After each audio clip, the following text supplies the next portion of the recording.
Siapa yang tahu Tunisia itu ada di mana? Kalau kalian pikir Tunisia itu hanya negara kecil di Afrika Utara, kalian tidak salah, tapi juga tidak sepenuhnya benar. Karena di balik ukuran negaranya yang mungil, Tunisia punya sejarah yang luar biasa panjang, budaya yang kaya, dan peran penting dalam peristiwa dunia modern. Mulai dari kejayaan peradaban Kartago zaman dulu, sampai jadi pemicu revolusi Arab Spring yang mengguncang seluruh Timur Tengah. Tunisia ibarat permata tersembunyi yang jarang dibahas. Tapi tenang, di video ini kita akan mengulik sisi lain Tunisia, sejarah berdarahnya, tantangan yang masih mereka hadapi hari ini, sampai keindahan budaya yang sering dilewatkan media. Tunisia dulunya adalah rumah bagi salah satu kekuatan besar dunia kuno, Kartago. Mereka pernah jadi rival utama Romawi dan punya jenderal legendaris bernama Hannibal. Sayangnya, Kartago akhirnya dihancurkan oleh Romawi, dan Tunisia pun jadi bagian dari kekaisaran itu selama berabad-abad. Lalu, datanglah Islam di abad ke-7, dan Tunisia jadi bagian dari dunia Arab Islam. Tapi belum selesai. Tunisia sempat dijajah oleh Kesultanan Utsmaniyah dan kemudian dikuasai oleh Prancis dari akhir abad ke-19 sampai merdeka tahun 1956.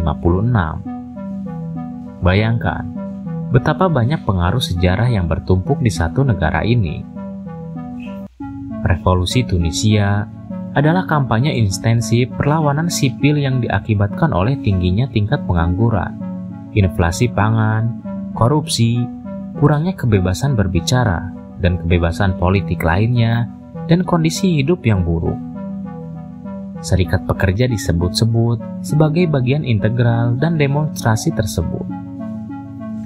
Demonstrasi massal kemudian dipicu oleh kematian Mohamed Bouazizi pada tanggal 4 Januari 2011.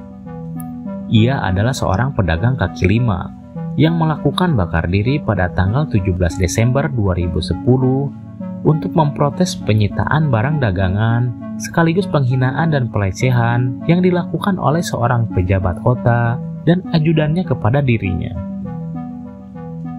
Desakan rakyat akhirnya membuat Zainal Abidin bin Ali mengundurkan diri dari jabatannya sebagai Presiden Tunisia pada tanggal 14 Januari 2011. Ia mengakhiri masa pemerintahannya selama 23 tahun dan mengasingkan diri di salah satu kota di Arab Saudi.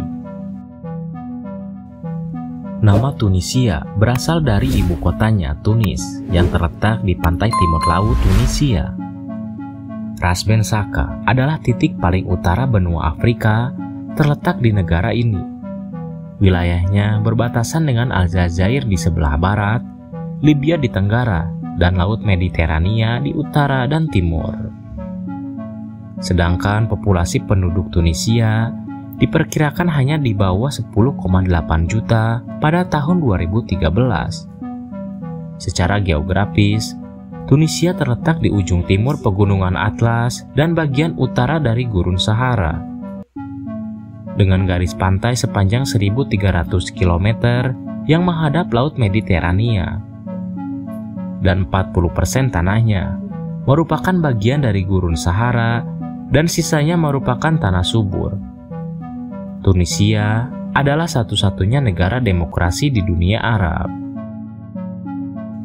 Dari tahun 650 hingga 146 sebelum Masehi, Kartago adalah kota perdagangan paling kuat di Mediterania yang tercatat dalam sejarah. Pelabuhan 200 dermaganya yang maju dan populasinya yang kaya mendukung kota metropolitan yang luas. Namun sekitar 2000 tahun yang lalu, Kartago dihancurkan oleh saingan terbesarnya, Republik Romawi. Sejak orang Romawi menjarah kota dan menghancurkan sebagian besar perpustakaan dan arsipnya, hampir tidak ada yang diketahui tentang orang Kartago yang diperoleh dari sumber primer. Romawi seakan ingin menghapus kota Kartago dalam catatan sejarah. Namun para sejarawan dan arkeolog justru menemukan hal sebaliknya. Romawi rupanya tidak dapat menghapus Kartago dari sejarah seperti yang diharapkannya. Situs kuno Kartago dideklarasikan sebagai situs warisan dunia UNESCO pada tahun 1979, berada di puncak Bukit Birsa. Reruntuhan kota kuno ini menghadap ke pelabuhan Punisia yang menumbuhkan kekuatan kota. Pada zaman kuno, Tunisia terutama dihuni oleh suku Berber. Migrasi kaum Venesia dimulai pada abad ke-12 sebelum Masehi. Migrasi ini dipimpin oleh Carthage, sebuah saingan Yunani yang hampir dihancurkan Kekaisaran Romawi pada Perang Punisia kedua. Carthage akhirnya dikalahkan orang Romawi dalam pertempuran Carthage pada 149 sebelum Masehi. Kekaisaran Romawi memperkenalkan agama Kristen dan seni arsitektur, termasuk amfiteater Elgem. Tunisia ditaklukkan orang Arab pada abad pertama Hijriah, diikuti oleh Kesultanan Utsmaniyah antara tahun 1534. Orang Tunisia merupakan orang yang berpikiran independen, yang bangga dengan campuran kaya pengaruh asli dan asing yang membentuk karakter nasional mereka. Negara Arab Muslim mereka sangat diilhami oleh budaya Prancis selama 75 tahun protektorat yang berakhir pada tahun 1956. Minyak zaitun merupakan emas di Mediterania, bagian dari makanan sehari-hari. Bahkan masyarakatnya tidak bisa makan apapun tanpa minyak zaitun. Untuk Tunisia, minyak zaitun mewakili 40% dari ekspor pertanian seluruh negeri dan mengekspor sebagian besar ke negara-negara misalnya Amerika Serikat, termasuk yang mendominasi Italia dan Spanyol. Namun faktanya, pada tahun 2015, Tunisia sempat memimpin dunia dalam ekspor minyak zaitun melampaui Italia dan Spanyol. Negara-negara ini saat itu pernah mengalami panen terburuk dalam beberapa tahun karena cuaca buruk dan serangan hama. Masalahnya, ketika Spanyol dan Italia mengimpor, mereka tetap mengemas minyak zaitun sebagai milik mereka dan Tunisia tidak diakui sebagai penghasil minyak tersebut.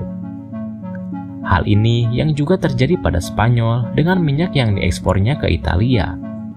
Tapi kini, sudah dimulai Tunisia berkampanye untuk botol minyak di banyak negara dan mereka memiliki label buatan Tunisia.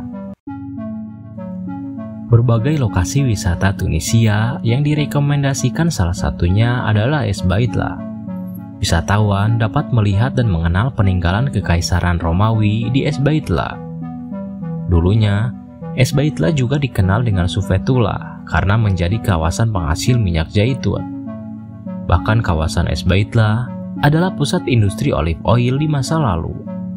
Berbagai bentuk infrastruktur mewah dapat dijumpai di kota ini, misalnya kolam pemandian mewah, alun-alun yang megah, teater, dan gapura-gapura besar. Esbaitla dikenal sebagai kota termakmur di Tunisia. Selanjutnya ada Chott El Djerid sebagai destinasi wisata berupa padang pasir yang dulu digunakan saat syuting film Star Wars. Gurun tersebut begitu luas mencapai hingga 5.000 km persegi.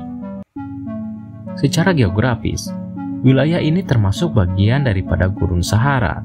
Penggemar Star Wars haruslah datang ke Gurun Chott El Djerid yang ditampilkan sebagai lokasi planet Tatooine. Kalian pernah mendengar nama Ibnu Khaldun, salah satu pemikir besar Islam di bidang sosiologi. Namun, mungkin hanya sedikit yang mengetahui bahwa beliau lahir dan tumbuh di Tunisia. Faktanya, Ibnu Khaldun merupakan salah satu tokoh agama yang sangat dibanggakan oleh warga Tunisia. Saking bangganya, pemerintah Tunisia membangun monumen Ibnu Khaldun yang hingga saat ini masih berdiri kokoh di jantung kota Tunis. Selain Ibnu Khaldun, beberapa tokoh besar umat Katolik rupanya juga berasal dari Tunisia. Tercatat ada 3 orang paus yang datang dari tanah Tunisia. Salah satunya adalah Paus Gelasius I, yang terkenal sebagai paus yang mendeklarasikan tanggal 14 Februari sebagai Hari Valentine. Siapa sangka, pencetus Hari Valentine lahir dan besar di negara yang saat ini mayoritas penduduknya adalah Muslim. Dari sejarah agung Kartago sampai revolusi modern yang mengguncang dunia, Tunisia kaya akan cerita dan pelajaran. Negara ini mungkin kecil di peta, tapi dampaknya besar, baik dalam sejarah maupun masa depan politik dunia. Negara ini juga menjadi simbol demokrasi di dunia Arab dan menawarkan pengalaman wisata yang unik dan beragam.